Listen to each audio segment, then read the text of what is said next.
No man has ever seen God. Jesus was seen.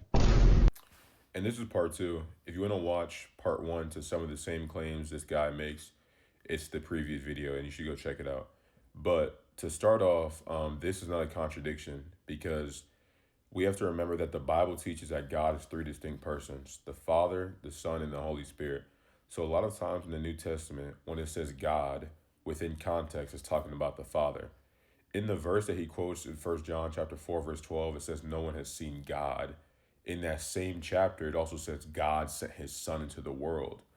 But Jesus is also called God. But if Jesus is also called God, and it said that God sent his Son into the world, that means within context, God is talking only about the Father.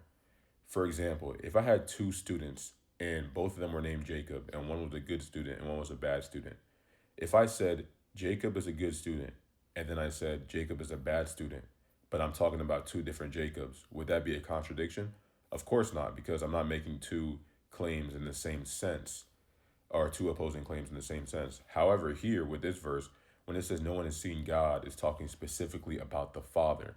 And John 1:18 also says this again. It says, "No one has seen God except the only begotten Son who has made him known." Now, how does Jesus make God known? He makes God known by appearing for him on his behalf. And you see this in another verse as well, like Colossians 1:15, where it calls Jesus the image of God, the firstborn of all creation. So when it says no one has seen God, it's talking specifically about one of the persons who are identified as God, which is the Father. So there's no contradiction here. God is not a man. Jesus was and is a man. So this is why it's important to read verses within context. When you read that verse, if you finish it fully, it actually says God is not a man that he should lie. So it's describing God's character. Secondly, this was during the Old Testament, and during this time, Jesus hadn't taken on flesh. So it would be a true statement to say that God isn't a man because Jesus hadn't taken on flesh yet. That happens in the New Testament. Thirdly, that's describing God's character, and that's why it's important to finish verses because it says God is not a man that he should lie. So, for example, if I said Jacob is not a person that he should lie, in that sentence, am I saying Jacob isn't a person or am I describing his character? Of course, I'm describing his character. I'm not saying he's not a person, I'm simply just describing his character.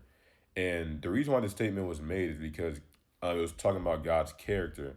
And one of the things that men and women do is lie. So that's why the verse is going to say God is not a man that he should lie, highlighting that God is perfect. This also does not say that God won't become a man, because when you look in Zechariah chapter 12, verse 10, it talks about how God is going to dwell in our midst. And God is speaking. He says, "They will look on me, the one whom they pierced." So God is literally telling us that he's going to come and dwell in our midst, and he's going to be pierced for our transgressions. So even by the verse that this was, shown here, it doesn't prove that Jesus isn't God.